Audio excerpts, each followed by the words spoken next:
modalnya cuman satu kesehatan dan tenaga yang fit. Tenaga yang fit ya Pak ya.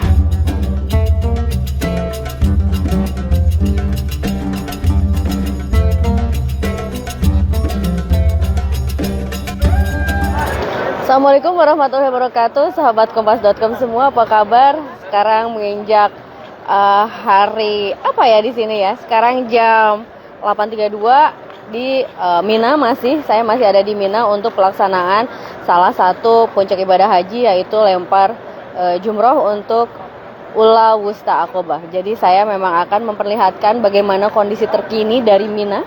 Ini adalah yang di belakang saya adalah para jamaah haji yang memang akan melaksanakan atau sudah melaksanakan dari lempar jumroh untuk Ula Wusta Aqobah. Kita akan melihat seperti apa keramaian dari pelaksanaan jumroh kali ini. Memang tidak seramai kemarin, namun masih tetap ramai. Saya juga nanti akan mengecek beberapa lansia, karena memang kemarin ada beberapa lansia yang memang kekeh ingin melaksanakan lempar jumroh, namun kemudian mereka mengalami sakit. Jadi kalau kita kunjungi klinik kesehatan haji Indonesia, banyak sekali jamaah haji yang memang sakit setelah melempar jumroh. Jadi mereka kecapean setelah dari Arafah, terus kemudian ke Musdalifah, lalu kemudian mereka kemari dan tanpa sarapan juga, hingga akhirnya setelah lempar jumroh mereka ada yang pingsan dan juga ada yang super kelelahan. Mohon maaf, saya juga sekarang mulai agak flu suaranya, jadi. Dan kalau misalnya ada yang bertanya kenapa saya pakai kerudung putih, karena kebetulan memang di sini memang saya membawa pakaian sangat terbatas karena untuk mengurangi banyaknya pakaian. Jadi saya memang mengenakan pakaian atau kerudung putih. Jadi kita akan lihat ya bagaimana kondisi terbaru dari sini.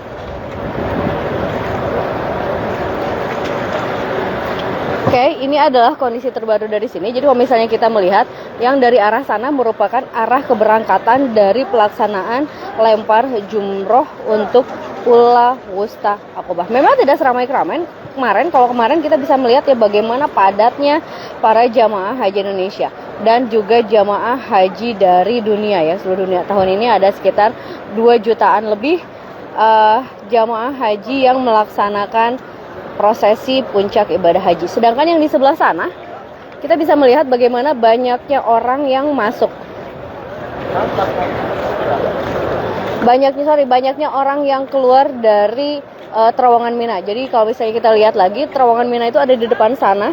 Ada yang berwarna hijau, itu adalah, halo Bapak, dari mana Pak? Pelimpuan, Sumatera Utara. Sumatera Utara, halo Sumatera Utara. Sehat-sehat ya Pak ya? Ula Wusta Aqobah lewat ke sini? Betul, masuk terus ke sana Bu, jalan sekitar 2,5 kilometer. Nanti ketemu sama Ula Wusta Aqobah. Yang semangat Bu, lemparnya Bu. Hai.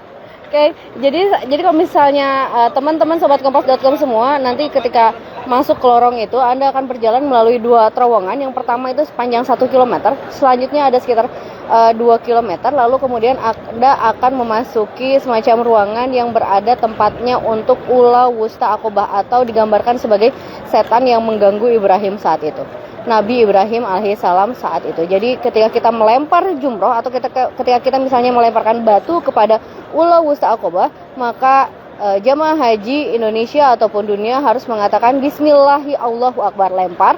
Terus kemudian ada sekitar 7 batu yang harus dilemparkan. Hari ini saya akan mengobrol dengan Bapak Arif mengenai kondisi lansia, karena kemarin ada beberapa orang lansia yang memang dia sengaja untuk tetap semangat. Emang harus diakui semangatnya luar biasa para lansia ini. Mereka tetap melaksanakan lempar jumroh walaupun kondisinya kurang sehat, dan akhirnya mereka harus berakhir di KKHI ya. Jadi mereka harus berakhir dengan dirawat. Ini adalah salah satu lansia yang juga dibantu oleh petugas haji Indonesia.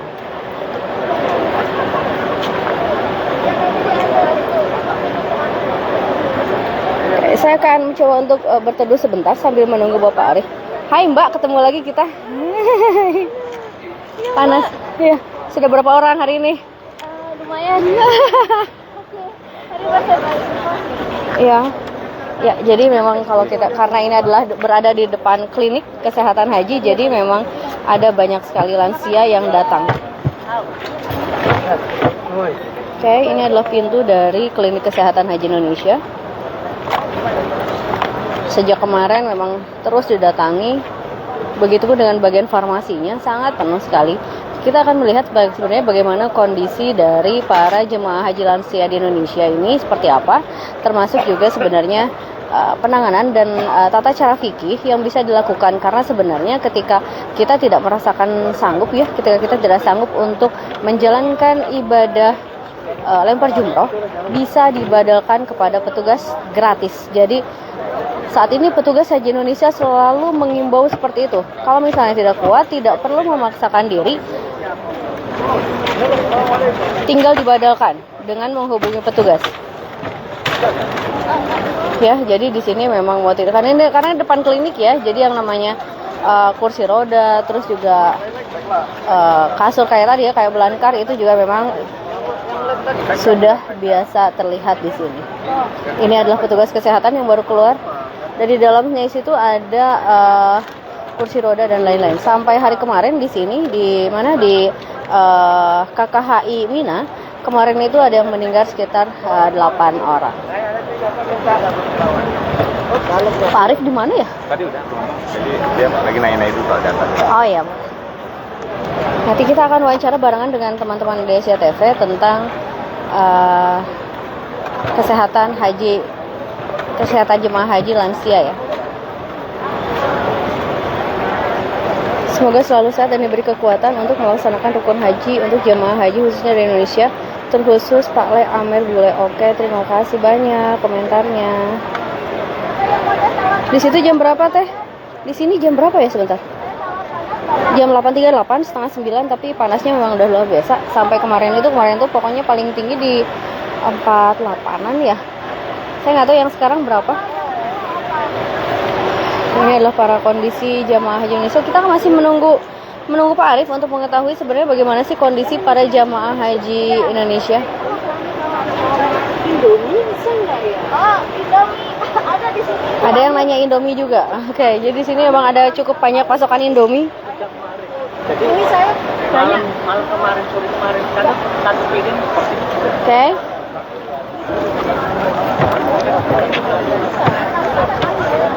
Saya harus melindungi handphone saya karena saya takut overheat, didorong.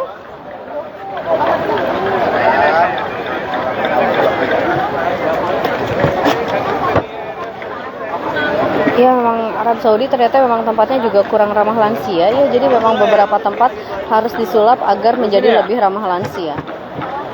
Padahal sebenarnya kalau misalnya kita lihat para jamaah haji tidak hanya Indonesia, dari berbagai negara juga memang banyak sekali jamaah haji lansia. Kalau misalnya kayak kemarin saya dari Turki, apakah itu dari Afrika dan dari daerah lainnya, dari negara lainnya, banyak sekali jamaah haji lansia.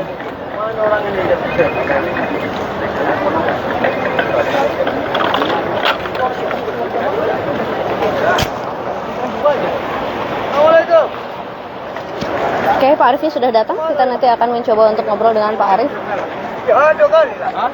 Sorry ya kalau tangan saya shaking banget. Oke, ini adalah suasana Mina. Bang, itu pintu kedua. Ada yang keluar dua. Mina itu memang padang pasir ya. Jadi padang pasir, terus pegunungan, lapangan luas, gunung bebatuan.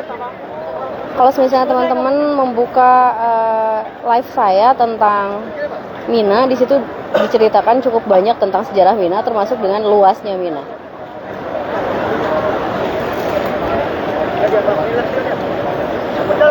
Assalamualaikum Teh, salam dari NTB. Waalaikumsalam.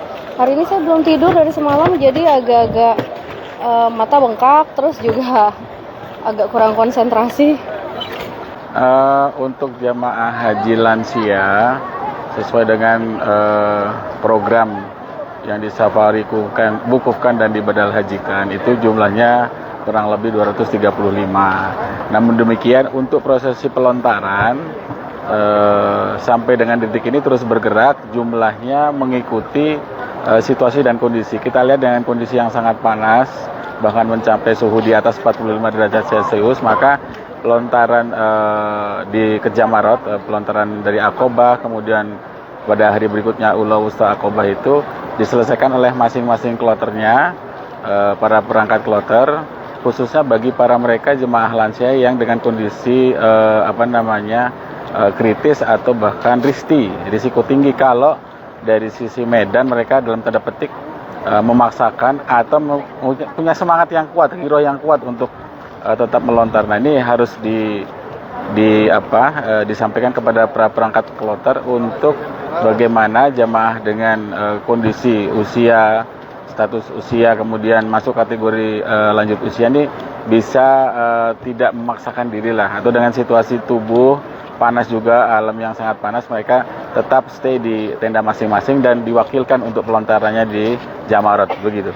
Itu yang tadi 230 itu Pak, itu dibadalkannya oleh petugas yang mana Pak? Iya, petugas yang sudah ditunjuk ditentukan oleh PPIH, dan itu sudah sejak program safari wukuf kemarin, kemudian yang dibadal hajikan. Tapi kalau untuk pelontaran diselesaikan oleh para petugas kloter, dan jumlahnya akan terus berubah, bergerak, karena dengan situasi dan kondisi yang sangat panas ini sangat mempengaruhi. Kita lihat bahwa di hari kemarin pelontaran Aqobah sudah ada beberapa yang mungkin karena faktor panas gitu, jamaah lemas, mungkin karena kekurangan minum juga ya, dehidrasi. Tapi sejauh ini kita bisa tangani beberapa, kita lihat sendiri yang terkulai, lemas, kita bawa ke tenda misi haji untuk diteruskan ke tenda masing-masing, supaya berikutnya kalau bisa diwakilkan sajalah karena cuaca yang sangat panas. Requestnya gimana Pak? Requestnya kita sampaikan kepada, misalnya hari pertama Aqobah mereka melontar, kemudian ternyata mereka dengan kondisi fisik tidak bisa, kita harus lihat kenyataan mereka akhirnya ke tenda misi haji untuk sementara, kemudian kita kirim lagi ke tenda masing-masing, dan kita sampaikan kepada para petugas kloter, khususnya ketua kloter dan TPIH pembimbing ibadah, supaya mereka tidak memaksakan diri dan bisa diwakilkan untuk pelontarannya. Yang pelontaran berikutnya, yang Ula Wusta Aqobah sampai dengan nafar awal ataupun nafar sani, begitu. Itu memang hak yang melekat ke jemaah ya Pak? Iya. Iya. Iya. Ya? Gratis. Iya. Tidak ada pembebanan kepada jamaah, karena ini merupakan satu program pemerintah, dan kalau dari kloter masing-masing itu akan diselesaikan oleh kloternya, ya tentunya karena prosesi ibadah tidak ada sesuatu yang sifatnya komersil lah. Kalau dari KBIH sendiri kayaknya ada yang inisiatif mereka dari KBIH untuk membadalkan. Ya, khusus KBIHU, karena mereka ada pembimbing masing-masing, dan di sini kebetulan ada para pejabat dari Forum Komunikasi KBIHU. Mereka sangat menekankan seluruh KBIH yang ikut membimbing jemaah haji supaya lebih menekankan kepada faktor, kita sangat menghimbau kepada faktor situasi dan kondisi lapangan. Dengan kondisi yang sangat panas, bahkan kalau siang hari itu mencapai 46 derajat kurang lebih, itu jamaah tidak bisa memaksakan diri untuk tetap melontar, apalagi usianya lanjut, kemudian risti. Nah, kita sampaikan kepada KBIHU supaya mereka harus bisa mewakilkan lah prosesi pelontaran di Jamarat. Demikian. Pesan kami sebagai PPIH Arab Saudi bahwa prosesi di Mina ini melontar jumrah mulai dari Aqobah, kemudian pada hari berikutnya Ula Wusta Aqobah, itu adalah prosesi yang wajib dari seorang jemaah haji, dan tentunya mereka punya keinginan yang kuat untuk melakukan prosesi ini. Tapi kita harus realistis dengan keadaan, apalagi cuaca yang sangat panas, sehingga katakanlah sudah merencanakan nafar sani, tapi kalau realisasi ternyata tidak memungkinkan, kami sangat mengimbau kepada jamaah, tapi berpulang kepada jamaah masing-masing melalui ketua kloter dan pembimbing ibadah, apakah nafar awal atau nafar sani kami serahkan kembali, dan jika mereka mengusulkan, ada yang sudah mengusulkan, itu bisa mengambil nafar awal. Demikian. Ya, itu adalah wawancara dari Pak Arif Nurawi, atau dia menjabat sebagai kasih dari pelayanan lansia untuk Dakar Madinah. Ya, ini adalah kondisi siang ini, bukan siang ya, ini masih jam 8.47 mau jam 9. Sangat lengang. Jadi kalau misalnya ramainya itu memang di pagi tadi hari, terus kemudian nanti sore, malam, dan tentunya biasanya di atas jam 2, di atas jam 12. Kenapa? Karena itu adalah waktu utama dari pelaksanaan haji.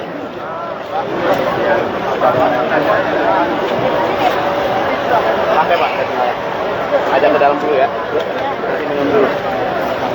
Oke, sahabat kompas.com semuanya, seperti yang tadi saya janjikan bahwa saya tidak hanya akan mengajak sahabat kompas.com untuk melihat situasi bagaimana para jamaah haji ini akan melaksanakan lempar jumroh ula wusta aqobah ke Jamarot ya, atau itu dia harus melewati terowongan Mina dan lain-lainnya. Nah, tapi saya akan memperlihatkan kepada sahabat kompas.com semuanya sebenarnya keseharian dari para jamaah haji Indonesia di Mina ini seperti apa, karena mereka di sini cukup lama, sekitar 3 sampai 4 hari, dan mereka nanti akan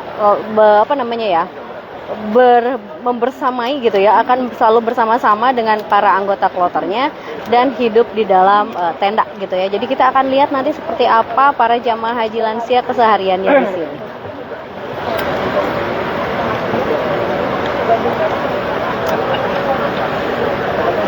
Assalamualaikum, saya dari NTB. Halo NTB, apa kabar? Oke, ini adalah gang.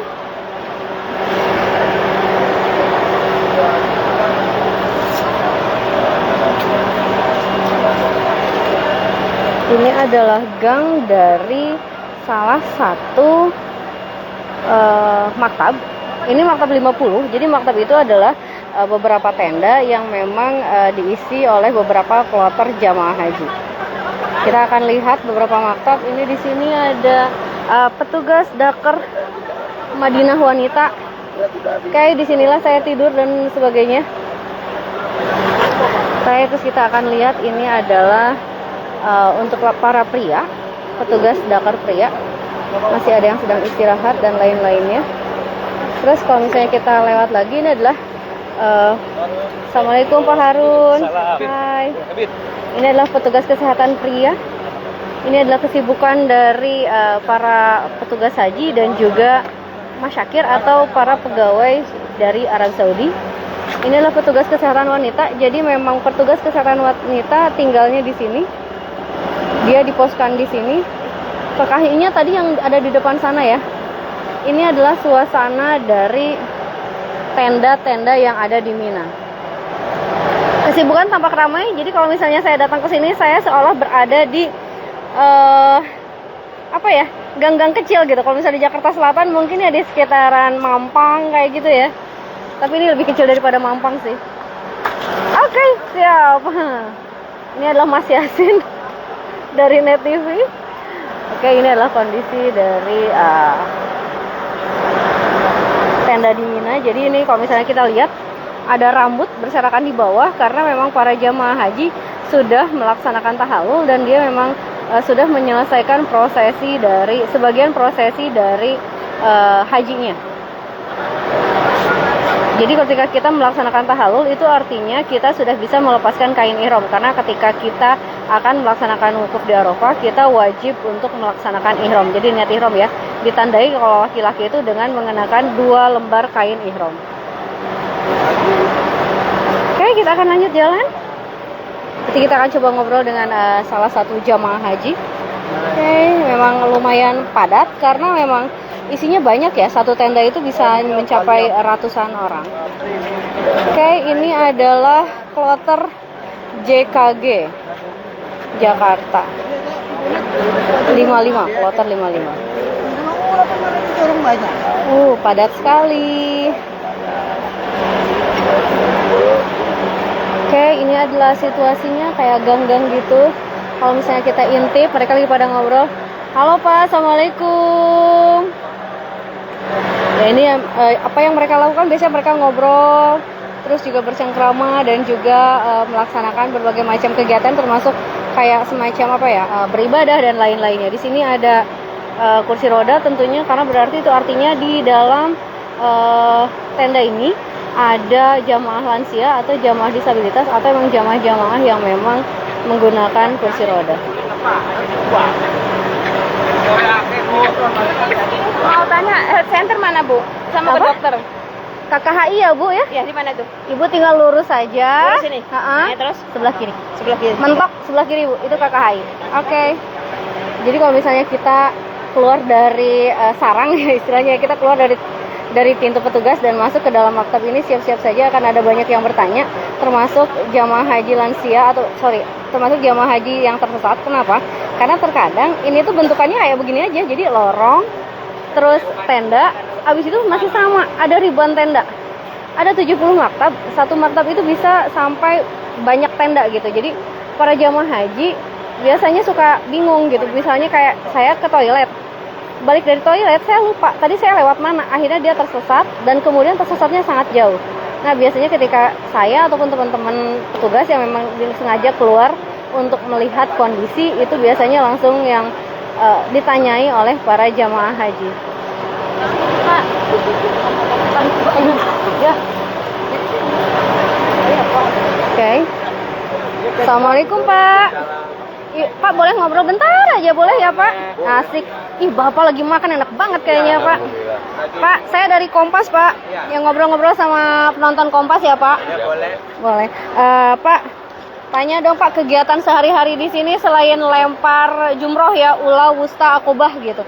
Apa aja sih yang dilakukan di dalam tenda Pak? Ya biasa sih, sholat berjamaah gitu.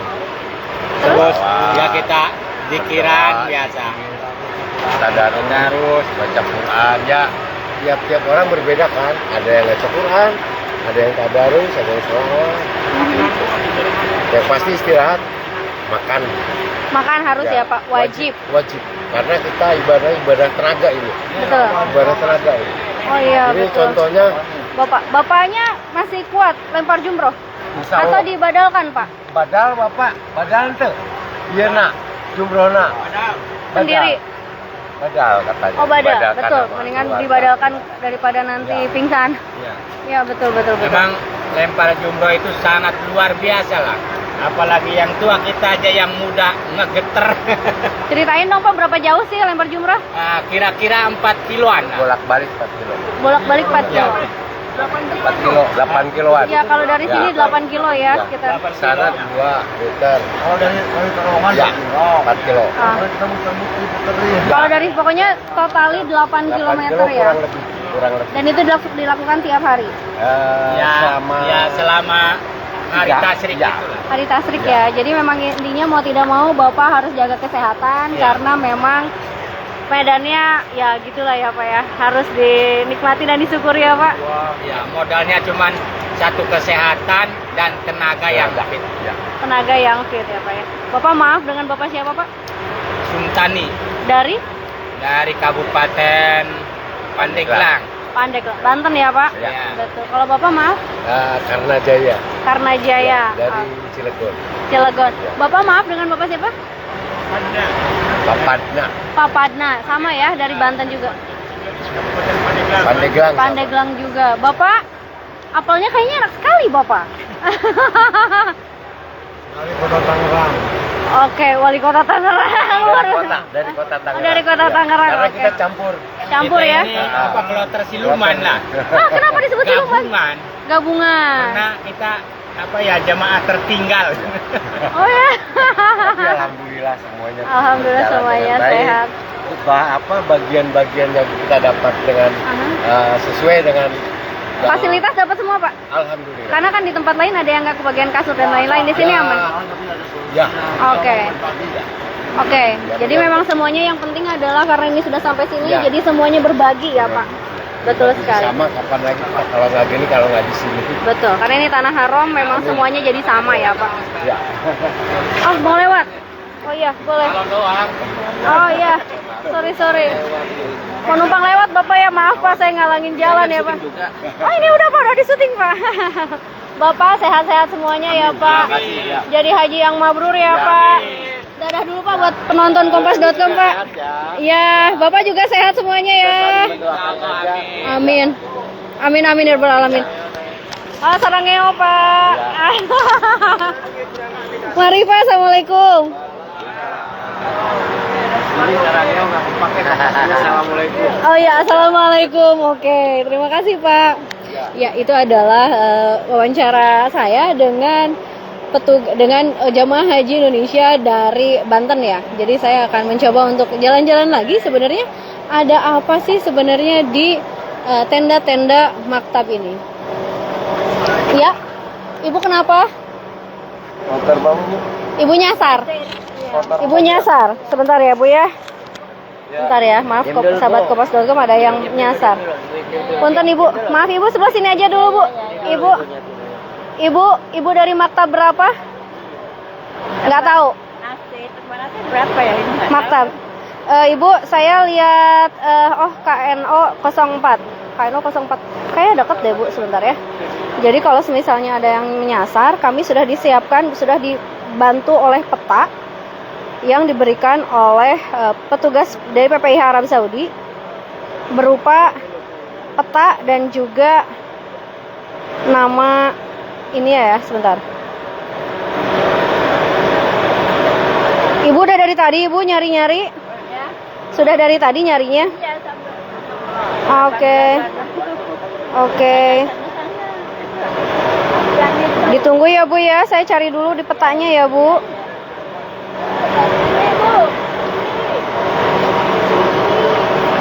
KNO 04. Ibunya dari maaf Bu yang tadi Bu.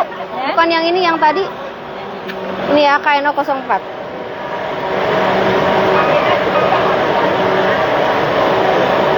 Sehat lah. Ini loh. Ibunya dari KNO 04 itu artinya ada dari Kuala Namu, nomor kloternya adalah 04. Ditunggu ya Bu ya, saya cari dulu Bu.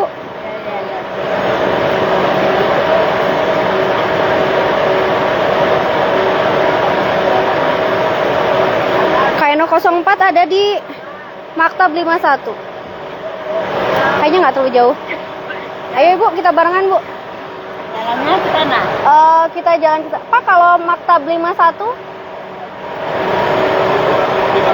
Ini 50. Oh, berarti ke sebelah sana. Ibu, kita lewat luar aja yuk Bu, biar cepet yuk. Sini Bu. Oke, saya akan mengantarkan dulu neneknya untuk mencari tendanya beliau. Dia di Maktab 51. Nanti saya akan lanjutkan lagi cerita tentang maktabnya. KNO 04 51 51 kan sono Bu. Iya, sebelah sana. Iya. Ini 50, 51, 52, 53. Mau lewat jalan raya apa mau lewat sini aja? Lewat sini aja boleh yuk Bu. Jauh kok sampai ke sini sih Bu. Nggak apa-apa Bu. Tadi sama kawannya Pak, tapi teman saya mesti mau beli. Oke. Banyak ya mesti tadi. Ayo Bu. Iya. Sini Bu, Bu ikuti saya Bu, pegangan aja Bu. Kita akan mengantarkan ibunya untuk mencari KNO 04. Itu adalah nomor maktab dan juga kloternya. Oke, kita sekalian mencari, membantu ibunya.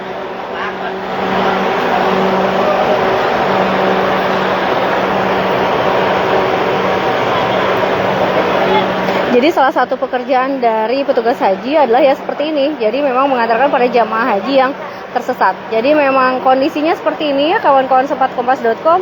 Kondisinya hampir mirip, semuanya sama. Jadi mau tidak mau memang terkadang membuat jamaah haji bingung. Jadi memang para petugas dibekali dengan peta dan juga nama lengkap dari kloter ataupun embarkasinya untuk memudahkan mencari tahu. Berarti ini 51 Ibu. KNO 04. Sini Ibu. Ini KNO 05. Ya, ke sebelah sana. Kita cari KNO 04. Aku loh, that's fine.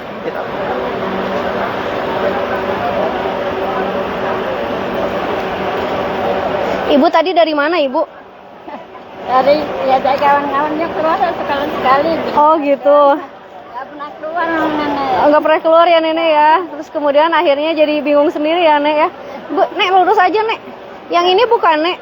Ini KNO 04, ini juga KNO 04. KNO 04. Pak Nasir. Enggak, bukan travelnya. KNO 04. Iya, KNO 04. Iya. Itu dia. Sebelah situ, sebelah depan. Oke. Halo, ini adalah siapa Pak? Budi. Nah, ketua kloter KNO 1 Medan. KNO 01 Medan. Oke. Ini adalah salah satu ketua kloter. Jadi memang pasti sudah biasa ya Pak ditelepon orang keren. Oh ini. Oke. Yang ini nek. Yang ini, itu masuknya dari situ, Nek.